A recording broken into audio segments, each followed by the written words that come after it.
வணக்கம் நண்பர்களே. இசை விசால் சீரியல் செம்ம பரபரப்பாக போயிட்டு இருக்குன்னே சொல்லலாங்க. பரபரப்பான கட்டத்தில் நம்ம அலங்காரம்மா சொல்லிடுறாங்க, யார் சிறந்த மகள் அப்படின்னு குறைவான பட்ஜெட்டில் ஒரு மாதம் வாழக்கூடிய சாமானங்களை வாங்கிட்டு வராங்களோ அவங்க தான் சிறந்த மருமகள், அவங்க தான் பொங்கலிட தகுதியானவங்க அப்படின்னு அந்த இடத்துல சொல்ல நேரம் நம்ம ஸ்ரீஜா காரில் போய் தனக்கு 10,000க்குள்ளே தனக்கு தேவையானதா ஆஃபர் அப்படின்னு இதை விட சிறந்ததாக யாருமே வாங்க முடியாது, நான் வாங்கிட்டேன் அப்படின்னு அந்த இடத்துல வாங்கிட்டு வராங்க. அதே நேரத்தில் நம்ம இசை பார்த்தோன்னா ஒரு கடையில் போய் 4,500 10,000க்கு கொடுத்துருந்த 4,500 வாங்கிட்டு மீதி ரூபாயை அப்படியே கொண்டு வந்துடுறாங்க. இதை பார்க்குறாங்க, இவ்வளோ பொருள் இவ்வளோ ரூபாயில் நம்ம இசை தான் வாங்கியிருக்கா. அப்படின்னா சிறந்த மகள் சேமிப்பின் அடையாளம் அவளுக்கு தான் இருக்குது. அதனால் கண்டிப்பாக அவளுக்கு தான் பொங்கல் போடக்கூடிய உரிமையை கொடுக்கணும் அப்படின்னு நம்ம இசைக்கு கிடச்சிடுது. நம்ம ஸ்ரீஜா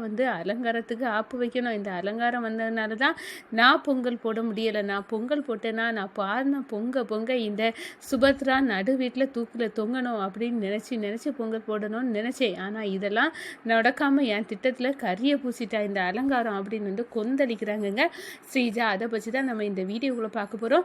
அதுக்கு முன்னாடி சேனலுக்கு லைக் அண்ட் சப்ஸ்கிரைப் பண்ணுங்கள் ஃப்ரெண்ட்ஸ். பக்கத்தில் இருக்க பெல்லைக்கானையும் கிளிக் பண்ணுங்கள். அப்போ தான் நான் போடுற ஒவ்வொரு வீடியோவும் நோட்டிஃபிகேஷனாக உங்களுக்கு கிடைக்கும். வாங்க ஃப்ரெண்ட்ஸ், வீடியோக்குள்ளே போகலாம். ஃபஸ்ட்டு எடுத்த உடனே பார்த்தோன்னா ஒரு செம அதிரடியான பரபரப்பு கட்டம் தான். பரபரப்பான கட்டத்தில் தான் நம்ம வீட்டில் பொங்கல் போட உரிமை ஸ்ரீஜாக்கு தான் அப்படின்னு அந்த இடத்துல சுபத்ரா சொல்லுறாங்க. சுபத்ரா சொல்ல நேரமே நம்ம இசை என்னன்னா அவ்வளோ தகுதி இல்லாமலுமே போயிட்டேன்னா அத்தை உங்களுக்கு நன்மை செய்ய தான் நான் முக்காடு போட்டு நான் விசால் கையால் தாலியை கெட்டிக்கிட்டேன். ஆனால் இதெல்லாம் உங்கள் நலனுக்கு தான். இந்த ஸ்ரீஜா உங்களை பழி வாங்கினோடி தான் வந்திருக்கா. இதை எப்படி நான் புரிய வைப்பேன் அப்படின்னு அந்த இடத்துல மனசுக்குள்ளே நினைக்கிறாங்க. ஒரு கட்டத்தில் ஸ்ரீஜா நேராக இசைட்ட போய், என்னடி நான் பொங்கல் போடணும்னு அந்த சுபத்ராவே சொல்லிட்டேன், நான் பானை பொங்க வர நான் பொங்கலை இந்த சுபத்ரா நடு வீட்டுக்குள்ளே தூக்கில் தூங்கணும் அப்படின்னு நினச்சி போடுவேன். ஒரு கட்டத்தில் சுபத்ராவை அடிப்பண்டி நான் அப்படி பொங்கல் போட்டேன்னா கூடிய சீக்கிரம் இந்த வீடே அப்படி அழிஞ்சு போகும், அதை நீ பார்க்க போறடி அப்படின்னு எல்லாம் சொல்ல நேரம் நம்ம விசால் அம்மா கரெக்டாக தான் முடிவெடுத்திருக்காங்க, இந்த ஸ்ரீஜா தான் பொங்கல் போடணும், இந்த இசை என்னை ஏமாத்தினவ அப்படின்னு அந்த இடத்துல நினச்சிக்கிட்டு இருக்காங்க. அதே நேரம் நம்ம ராகவுக்கு தெரியுது, நம்ம இசைக்கிட்ட சவால் விடுறாங்க. ஸ்ரீஜா எப்படி நான் உன்னை பொங்கல் பொங்கல் போட இந்த வீடு அழியணும்னு நான் பொங்கல் போட்டுகிட்டே இருப்பேன், நீ அதை பார்த்து வயர் எரியணும்டி அப்படின்னு அந்த இடத்துல சொல்லதெல்லாம் பார்த்துக்கிட்டு, நீ இசைக்கு கிடைக்க வேண்டியதை தட்டி பறிக்கிறியா ஸ்ரீஜா, உன்னை நான் விட்டுட்டு இருக்கேன்ல, அப்படி இருந்தால் நீ இதுக்கு மேலேயும் இப்போ உனக்கு சரியான வேட்டு வைக்கிறேன் அப்படின்னு சொல்லிட்டு இருக்க நேரம் நம்ம அம்மன் முன்னாடி சாமி முன்னாடி நின்று நம்ம இசை ஐயையோ இந்த வீட்டை அடிக்கணும்னு ஒரு மருமகா பொங்கல் போட்டால் வீடு அழிஞ்சுதானே போகணும் கடவுளை, ஆனால் கண்டிப்பாக இந்த ஸ்ரீஜா பொங்கல் போடக்கூடாது, அதுக்கு ஏதாவது ஒன்று பண்ணிடு அப்படின்னு சொல்ல நேரம் அதுக்கு ஆப்புவுக்கு விதமாக நம்ம அலங்காரம்மா என்ட்ரி கொடுக்காங்க. என்ன அலங்காரம்மா பொங்கலுக்கு வந்துட்டாங்களா அப்படின்னு அந்த இடத்துல கடை கட்டுறது நம்ம சுபத்ரா வாங்க பிரியமா அப்படின்னு நம்ம அலங்காரத்தை வரவேற்கிறாங்க. அதோட பார்த்தோன்னா இந்த அலங்காரம் வந்துட்டுனா அவ்வளோதான் ஸ்ரீஜா, உனக்கு வேட்டு வைக்க தான் இந்த அலங்காரம் வருவது போல் அப்படின்னு நம்ம சிந்தாமணி ஸ்ரீஜாட்ட சொல்ல நேரம், எது வந்தாலும் சரி நான் பொங்கல் போட்டு இந்த சுபத்ராவை தரமட்டமாக ஆக்குவேன், நீங்கள் பாருங்கள் சிந்தாமணி அப்படின்னு அந்த இடத்துல நம்ம ஸ்ரீஜா நினச்சிட்டு இருக்காங்க. ஆனால் அலங்காரம் பார்க்க நேரமே சரி ஸ்ரீஜா எதுக்கு வேடிக்கை பார்த்துட்டு பொங்கலை போடு அப்படின்னு சொன்னாலும் ஸ்ரீஜா வத்தி குச்சியை வச்சு அதை பற்ற வைக்கிறாங்க அடுப்பை.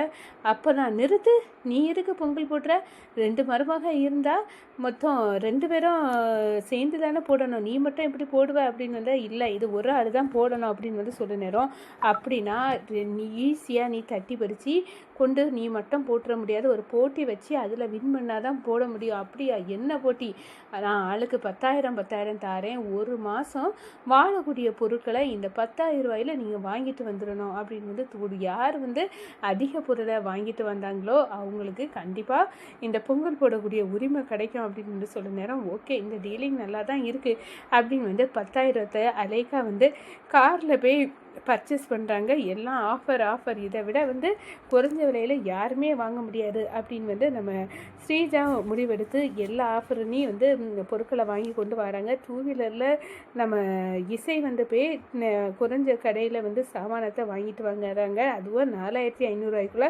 மொத்த பட்ஜெட்டையும் முடிச்சுறாங்கன்னு சொல்லலாம். என்ன அரிசி முட்டையை மட்டும் தூக்கிட்டு வரா அப்படின்னு வந்து இசை டூ வீலர்லேருந்து வந்த உடனே நம்ம ருக்கு நினைக்கிறாங்க, இந்த தடவை வசமாக சிக்க போகிறா, இவ ரொம்ப கேவலப்படணும், அதுதான் நான் பார்க்கணும் அப்படின்னு வந்து அந்த இடத்துல வந்து நினைக்கிறாங்க ருக்கு. ஆனால் வந்து இல்லை, நான் இவ்வளோ பொருள் வாங்கினேன்னு நினைக்காதுங்க, என்னால் டூ வீலரில் வச்சு கொண்டு வர முடியாது, கடைக்கார அன்னை பின்னாடியே கொண்டு வந்துட்டு இருக்காங்க அப்படின்னு வந்து சொல்ல நம்ம நேரம் அப்படியே அதிர்ச்சியில் நிற்கிறாங்க. என்ன கடைக்கார அன்னை இன்னும் பின்னாடி கொண்டு வந்துட்டாங்க இருக்காங்களா, இவ சரியான ஆளாக தான் இருப்பா போல். சரி, இப்போ ஆளுக்கு எவ்வளோத்துக்கு வாங்கினீங்க, என்கிட்ட கணக்கை தாங்க அப்படின்னு வந்து அலங்காரம் வந்து கேட்குறாங்க. அப்போ தான் அலங்காரத்துக்கிட்ட லிஸ்ட்டு எல்லாத்தையும் வந்து தூக்கி கொடுக்குறாங்க. நான் வாங்கினது இது இருக்குது, பார்த்துக்கிடுங்க அப்படின்னு வந்து ஸ்ரீஜா கொடுக்குறாங்க. ஓ, இது பெருசாக தான் இருக்குது, 10,000க்குள்ளே வாங்கிட்ட ஆஃபரில் அதானே அப்படின்னு வந்து வச்சுருக்காங்க. நம்ம அலங்காரம் அதே நேரம் இசைக்குள்ளதையும் வந்து கேட்குறாங்க. இசை வந்து எல்லாத்தையும் வந்து கொடுத்துக்கிட்டு 4500 தான் நான் வாங்கியிருக்கேன், மீதி பணம் என்கிட்ட அப்படியே தான் இருக்குது அப்படின்னு வந்து அந்த இடத்துல கடைக்காரன் அந்த அன்னை வந்து இந்த பொருளை தாராங்க அப்படின்னு சொல்லிட்டு அந்த பொருளையும் வந்து பார்க்குறாங்க. இவ்வளோ சீப்பாக 4500 ஒரு மாதம் வாழக்கூடிய எல்லா பொருளையும் இசை வாங்கிட்டானா கண்டிப்பாக இது இசை வந்து தான் இந்த ஒரு சிக்கனமான மருமக. அதுவும் இல்லாமல் சேமிப்பு, அவள் வந்து அப்போனா 5500 வந்து சேமிப்பில் எடுத்திருக்கா. 4500 பொருளை வாங்கிட்டு அப்படின்னா இவளை விட சிறந்த மருமக யாராக இருக்க முடியும் அப்படின்னு வந்து சுபத்ரா, உனக்கு வந்து சிறந்த மருமக வந்து இசை தான், அப்போது இசைக்கிட்ட வந்து தீப்பெட்டியை வாங்கி கொடு, அவள் தான் பொங்கல் போடணும் அப்படின்னு வந்து அந்த இடத்துல சொல்ல நேரம் நம்ம சுபத்ரா ஆடி போகிறாங்க. என்ன இது இசை இவ்வளோ வந்துட்டால. அப்போ வந்து நம்ம பாட்டி சொல்கிறாங்க, என்ன சுபத்ரா பார்க்குற, இசை தான் வந்து சிறந்த மருமகள்னு அலங்காரமே சொல்லிட்டாவ, அப்போ இந்த வீட்டில் இந்த பொங்கலை வந்து போட வேண்டிய பொறுப்பு இசைக்கு தான் அப்படின்னு வந்து இசை பொங்கல் போடுறாங்க. நம்ம ஸ்ரீஜா அப்படியே அரண்டு போய் நிற்கிறாங்க. ஸ்ரீஜா அப்படியே வைத்தறிச்சலோடு இருக்கிறாங்க. யார் இந்த அலங்காரம், இவளால் பெரிய தொந்தரவாலாம் இருக்குது, இவ எதுக்கு பொங்கலுக்கு, இவளை யார் இங்கே வர சொன்னா, இவ வந்ததுனால இந்த பொங்கல் வந்து என்னால் பொங்க முடியாமல் அந்த இது இசைக்கு போயிட்டு, சிறந்த மருமகளாம் இசை, இவளை அப்படியே வந்து அப்படின்னு வந்து அந்த இடத்துல கோபத்தோடு நிற்கிறாங்க. அதே நேரத்தில் பார்த்தோன்னா நம்ம ராகவ் வந்து வேணும் ஸ்ரீஜா, நீ வந்து செய்கிற பித்தலாட்டத்தை எல்லாம் கூடிய சீக்கிரம் இதே மாதிரி நிரூபித்து நீ வெளியே போகிற வர்ஷினி அந்த இடத்துக்கு வர போகிற, நீ ஆஃபீஸில் என் கூட வர்ஷினி வேலை பார்க்கறத பார்த்து நீ வயத்தறிச்சல் பட்டு சாகணுண்டி, அதுக்கு தான் நான் வந்து வச்சுருக்கேன் அப்படின்னு வந்து அந்த இடத்துல நெருங்கிய நேரம் நம்ம திட்டத்தை எல்லாம் இங்கே நடத்த விடாமல் பண்ணது இந்த இசையும் வர்ஷினி தான், இவங்களுக்கு வேட்டு வைக்கணும் கூடிய சீக்கிரத்தில் அப்படின்னு வந்து அந்த இடத்துல வந்து ஸ்ரீஜாவும் சிந்தாமணியும் வந்து நினைக்கிறேன்.